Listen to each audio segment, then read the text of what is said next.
వరంగల్ జిల్లా కేంద్రం నుండి సుమారుగా 55 కిలోమీటర్ల దూరంలో చుట్టూ అడవి ప్రాంతం. ఆ ప్రాంతంలో కాకతీయులు నిర్మించినటువంటి శివాలయం. ఆ శివాలయం ఏంటి? ఆ శివాలయంలో ఉన్న శివలింగం బ్రహ్మసూత్రలింగం.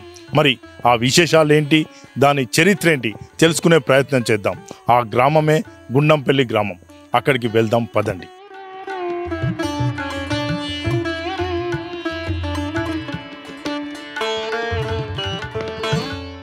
చుట్టూ కీకారణ్యం మధ్యలో దేవాలయం 12వ శతాబ్దం కాలం నాటిది.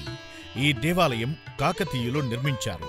ఎంతో శిల్పకళను ఉపయోగించి, అంతు చిక్కని నిర్మాణశైలిని ఉపయోగించి దేవాలయాన్ని నిర్మించారు. ఈ దేవాలయం మహబూబాబాద్ జిల్లా కొత్తగూడ మండలం గుండం తిమ్మాపూర్ గ్రామంలో ఉంది. కాకతీయుల రాజు అయినటువంటి గణపతి దేవుడు ఈ ఆలయాన్ని నిర్మించారు. ఈ దేవాలయం త్రికూటాలయంగా నిర్మించబడింది. వెంకటేశ్వర స్వామి, కాలభైరవ స్వామి మరియు రాజరాజేశ్వర స్వామిలను ఈ దేవాలయంలో ప్రతిష్ఠించారు.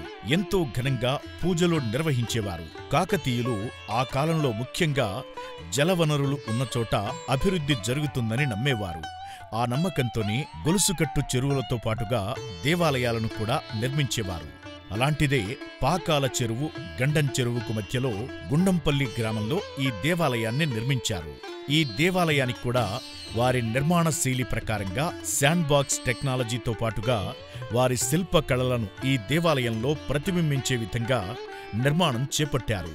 ఈ దేవాలయంలో ఉన్నటువంటి వెంకటేశ్వర స్వామి మరియు కాలభైరవ స్వామి దేవాలయాలు కాలక్రమేణా నిర్వీర్యం అయిపోయాయి. దేవాలయంలో ఉన్నటువంటి శివలింగం బ్రహ్మసూత్ర లింగం. ఇలాంటి లింగ స్వరూపాలు చాలా అరుదుగా ఉంటాయి. ఈ శివలింగానికి గనక ఒక్కసారి అభిషేకం చేసినట్లయితే 1000 సార్లు చేసిన పుణ్యఫలం దక్కుతుందని నానుడి. బ్రహ్మసూత్ర లింగం అంటారు కదా, ముఖ్యంగా అసలు ఆ బ్రహ్మసూత్ర లింగం అంటే ఏంటి? బ్రహ్మసూత్రం అంటే గీత, శివనామంతో గీత కలిగినటువంటి లింగాన్ని బ్రహ్మసూత్ర లింగం అంటారు. అంటే మా ప్రేక్షకులకు ఒక్కొక్కసారి చూపెట్టగలుగుతారా? బ్రహ్మసూత్ర లింగం ఇట్లా స్వామి యొక్క గీతలు ఉంటాయి. ఇట్లా స్వామి యొక్క నామము కలిగిన లింగము, దీనికి బ్రహ్మసూత్రం గీత కలిగి ఉన్న లింగాన్ని బ్రహ్మసూత్ర లింగం అంటారు. ఈ దేవాలయ ప్రాంతంలో వీరభద్రస్వామి, ఆంజనేయ స్వామి, శ్రీ నాగదేవత, రామక్క విగ్రహాలు కూడా ఉన్నాయి. ఈ ఆలయ శాసన ఆధారాల ప్రకారం ఒక మహిమాన్వితమైన అద్భుతాన్ని కాకతీయులు నిర్మించారు. గర్భాలయంలో శివలింగంపై పడిన పాలు, నీరు శివలింగం క్రింది భాగం నుండి ఆత్మలింగంపై కూడా అభిషేకం జరిగిన అనంతరం సొరంగ మార్గం గుండా పాలు, నీరు గుండం చెరువులో కలుస్తాయని, ఈ చెరువులో స్నానం చేయడం వల్ల పునీతులవుతారని ఇక్కడి ప్రజల ప్రగాఢ నమ్మకం. ఇక్కడ ఈ ఆలయం యొక్క ప్రత్యేకత ఏంటి అసలు? ఓం నమ శివాయ. ఇది గుండం శివాలయం, శ్రీ రాజరాజేశ్వర స్వామి దేవస్థానం, రామక్క తీర్థం అని ఉంటారు. ఇది కాకతీయులు 12వ శతాబ్దంలో నిర్మించిన శైవక్షేత్రము గుండం శివాలయము. ఈ శివాలయంలో అభిషేకం చేస్తే అభిషేకం పడిన నీళ్లు, పాలు కానీ కింద సొరంగ మార్గం ద్వారా గుండం చెరువులో కలుస్తుంది. ఆ గుండం చెరువులో స్నానం చేయటం వలన భక్తులు పవిత్ర పుణ్యాత్ములు అవుతున్నారు. ఈ గుండం చెరువు కింద సొరంగ మార్గం ఉంది.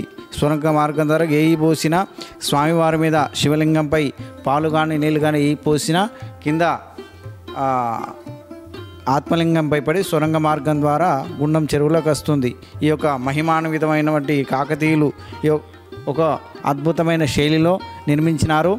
ఇది పశ్చిమ ముఖంగా ఉంటుంది. శివలింగము సద్యోజాత శివాలయాలలో శ్రేష్టమైనది, ఉత్తమమైనటువంటి ఈ యొక్క శివలింగము.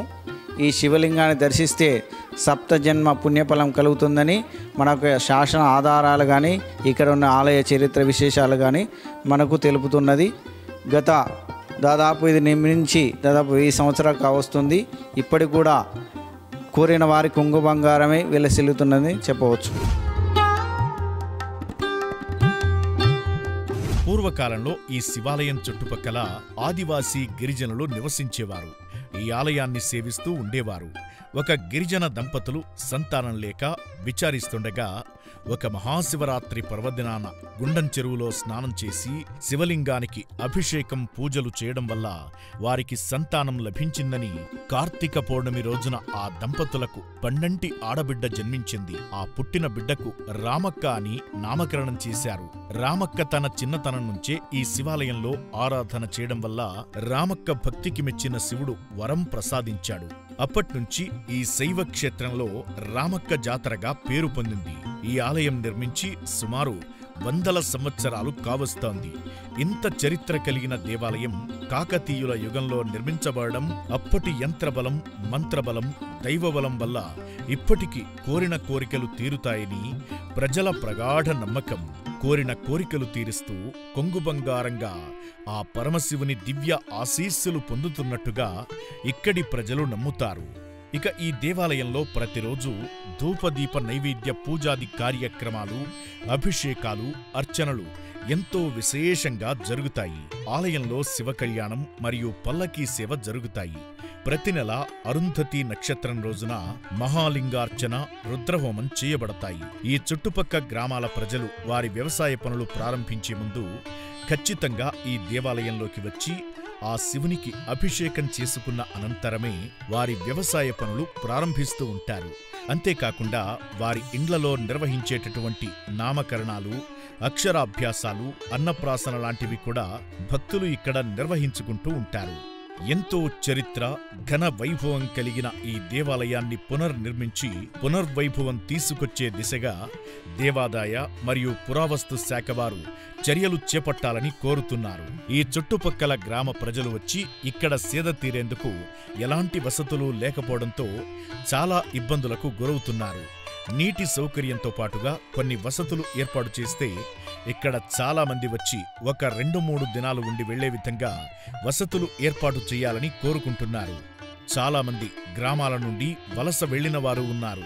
సరి అయిన వసతులు లేక ఇక్కడ ఉండలేకపోతున్నారు. కనుక ప్రభుత్వం పట్టించుకుని ఈ ప్రాంతాన్ని అభివృద్ధి చేసి ఇక్కడ వసతులు కల్పించాలని కోరుకుంటున్నారు.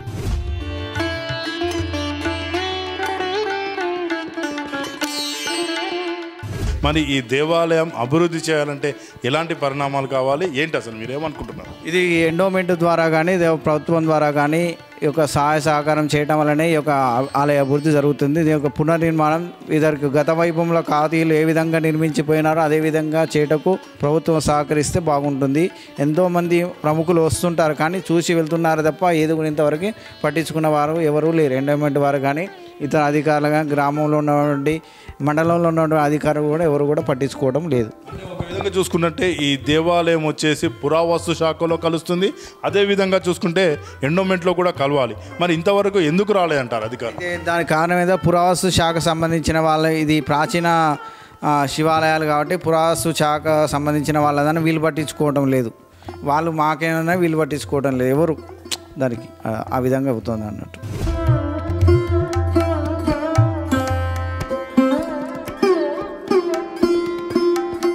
అరుదైన దేవాలయాలను కాపాడుకొని తిరిగి పునర్వైభవం తీసుకొచ్చే ప్రయత్నం చేయాలని చెప్పి పూజారి గారు చెప్తున్నారు.